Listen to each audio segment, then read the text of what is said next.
আসসালামু আলাইকুম প্রিয় শিক্ষার্থীরা, কলেজ ভর্তি আবেদন নিয়ে শিক্ষা বোর্ড সর্বশেষ কিছু গুরুত্বপূর্ণ আপডেট দিয়েছে। আমার মনে হয় প্রত্যেকটা শিক্ষার্থীর এই আপডেটগুলো জানা প্রয়োজন, কারণ কি এই আপডেটগুলোর সাথে তোমাদের কলেজ ভর্তির বিষয়গুলো জড়িত আছে। আর হ্যাঁ, যারা এখনো আমাদের টার্গেট এইচএসসি 27 কোর্সে ভর্তি হয় খুবই দ্রুত করো, কারণ কি একটা মাত্র কোর্সই আজকের পর থেকে তোমাদের পরবর্তী এইচএসসি জার্নি একেবারে সহজ করে দিবে। এই কোর্সে তুমি কলেজ ভর্তি বিষয়ক এ টু জেড গাইডলাইন পাবে, যেগুলো তোমাকে পছন্দের কলেজ পেতে সহযোগিতা করবে। কলেজে উপবৃত্তি, ভর্তি সহায়তা বিষয়ক এ টু জেড গাইডলাইন পাবে, যেগুলো তোমাকে উপবৃত্তি এবং ভর্তি সহায়তা পেতে সহযোগিতা করবে। এবং মেইন আকর্ষণ হচ্ছে এইচএসসি পর্যায়ের সকল গাইডলাইন প্লাস সাজেশন এই একটা মাত্র কোর্সেই পাবে। এইচএসসি পর্যায়ে প্রতি বছর লক্ষ লক্ষ শিক্ষার্থী ফেল করে, আমরা চাচ্ছি সেই ফেলের হারটা একেবারে নিম্ন পর্যায়ে নেমে আসুক, এবং এই কোর্সটি তোমার কলেজ ভর্তি এবং এইচএসসি পর্যায়টা আজকের পর থেকে একেবারে সহজ করে দিবে ইনশাআল্লাহ। উপরে আমাদের যে নাম্বারটা দেওয়া আছে, এই নাম্বারে 100 টাকা সেন্ড মানি করে এই নাম্বারে হোয়াটসঅ্যাপে আমাকে জানাবে সেন্ড মানি করেছি, সাথে সাথে তোমাকে গ্রুপে যুক্ত করে নিব, এবং তখন থেকেই তোমার প্রস্তুতি শুরু হয়ে যাবে। এবং কলেজ ভর্তি আবেদনের সর্বশেষ অবস্থা এই মুহূর্তে আমাদের হাতে আছে।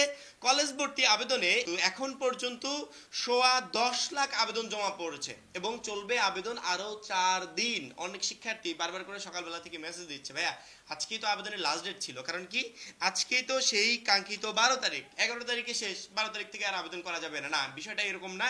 শিক্ষা বোর্ড সর্বশেষ দিনে তারা একটা নোটিশ দিয়ে জানিয়েছে কলেজ ভর্তি আবেদন আরো 4 দিন চলবে, অর্থাৎ কলেজ ভর্তি আবেদন সামনের 15ই আগস্ট পর্যন্ত চলবে। একটা শিক্ষার্থী চাইলে 15 আগস্ট পর্যন্ত প্রথম পর্যায়ে কলেজ ভর্তির আবেদন করতে পারবে।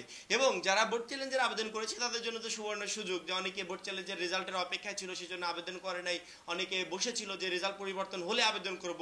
আরেকটা কথা বলে রাখি, শেষ মুহূর্তের কলেজ ভর্তি আবেদন কিন্তু আমাদের এক্সপার্ট টিমকে দিয়ে প্রায়োজনই করাচ্ছে, কারণ আমরা আবেদন প্রসেসটা সুন্দর মতো তোমাদের পরামর্শক্রমে সরাসরি তোমাদেরকে কলে রেখে আমরা আবেদনটা কমপ্লিট করে তোমাদের কাছ থেকে কনফার্ম হয়ে সাবমিট করে পরবর্তীতে পিডিএফ কপিটা তোমাদের হোয়াটসঅ্যাপে পাঠিয়ে দিই। তুমি 5-10 টাকা খরচ করে যে কোনো কম্পিউটার দোকান থেকে প্রিন্ট করে নাও। এখানে অ্যাকাউন্ট ক্রিয়েট করতে যেমন কোনো ভুল হয় না, পেমেন্ট করতে যেমন কোনো ভুল হয় না, আবেদন সাবমিট করতেও কোনো ভুল হয় না, অর্থাৎ নির্ভুলভাবে আবেদনগুলো আমরা পর্যায়ক্রমে 1 বাই 1 সকল শিক্ষার্থীর করে দিচ্ছি।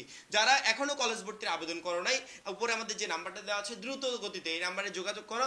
আমাদের যে ফিটা অর্থাৎ পেমেন্টের যে ফিটা বা আমাদের যে চার্জটা এটা পেমেন্ট করে তুমি তোমার আবেদনের যে লিস্টটা এটা পাঠিয়ে দাও, আমরা সুন্দর করে আবেদন প্রসেসটা কমপ্লিট করে তোমাকে পিডিএফ কপিটা দিয়ে দিব। তোমার ঝামেলাহীনভাবে তুমি আবেদনটা করতে পারবে।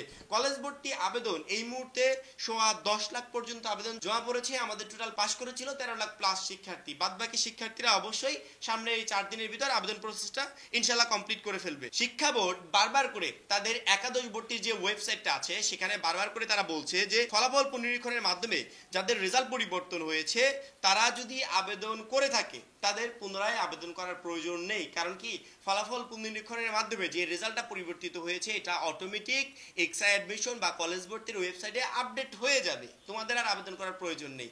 যারা 11 তারিখ 10 তারিখের আগে কলেজ ভর্তির আবেদনটা করেছিল, 10 তারিখের আগে, 10 তারিখে তো আমাদের রেজাল্ট দিয়েছে, তাদের পুনরায় আবেদন করার কোনো প্রয়োজন নাই, কারণ কি শিক্ষা বোর্ড বলছে ওই যে পরিবর্তিত রেজাল্ট ওইটা অটোমেটিক্যালি কলেজ ভর্তির সাইডে আপডেট হয়ে যাবে। তখন তোমার এই পরিবর্তিত রেজাল্টের মাধ্যমে কলেজ কর্তৃপক্ষ বা বোর্ড কর্তৃপক্ষ তোমাকে সিলেকশন করবে, সেক্ষেত্রে পুনরায় আবেদন করার তার কোনো প্রয়োজন নেই।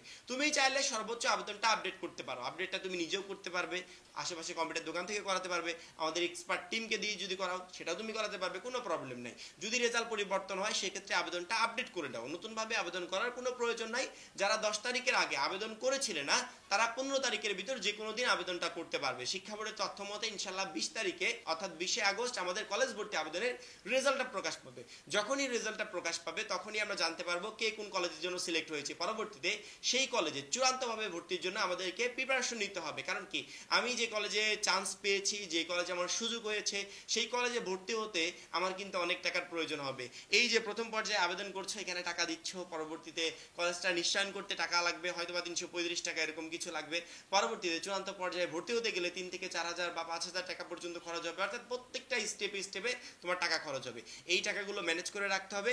রেজাল্ট প্রকাশের সাথে সাথে কলেজ ভর্তির নিশ্চয়ন এবং কলেজ ভর্তির কার্যক্রমগুলো শুরু হয়ে যাবে। প্রত্যেকটা শিক্ষার্থী কলেজ ভর্তির সকল আপডেট, সকল গুরুত্বপূর্ণ আপডেটের উপর নজর রাখবে, কারণ কি তোমাদের নিয়ে কখন কি আপডেট শিক্ষা বোর্ড দেয় আপডেটের উপর নজর রাখবে, এবং এই আপডেটগুলো আমাদের অলওয়েজ আপডেট চ্যানেল থেকে তোমরা পেয়ে যাবে। শিক্ষা বোর্ড কখন কি আপডেট দেয় এই বিষয়গুলো কিন্তু তোমাদের কাছে পৌঁছায় না অনেক সময়, কারণ কি বড় বড় নিউজ মাধ্যমগুলো এগুলো নিয়ে নিউজই তেমন একটা করে না। এবং একটা শিক্ষার্থী যে ঢাকা এডুকেশন বোর্ডের ওয়েবসাইটে গিয়ে চেক করবে সেটাও তার দ্বারা সম্ভব হয় না, কারণ কি ওইগুলো ঝামেলা মনে হয়। অথচ অলওয়েজ আপডেটের সাথে প্রায় 6 লক্ষ প্লাস শিক্ষার্থী যুক্ত আছে। এই শিক্ষার্থীদের আবার কোনো জায়গায় কিছু খোঁজ করতে হবে না, কারণ কি এডুকেশন রিলেটেড যে কোনো আপডেট আমরা এই চ্যানেল থেকেই দিয়ে থাকি। এই চ্যানেলের উপর নজর রাখবে, চ্যানেলটাকে অবশ্যই সাবস্ক্রাইব করে রাখবে, যখন যে আপডেট আপডেট আসে তৎক্ষণাৎ ভিডিওর মাধ্যমে তোমাদেরকে জানিয়ে দেওয়া হবে। এখন এই পর্যন্তই, পরবর্তী ভিডিওর জন্য চ্যানেলটা সাবস্ক্রাইব করে রাখবে। সবাই ভালো থাকবে, সুস্থ থাকবে, আল্লাহ হাফেজ।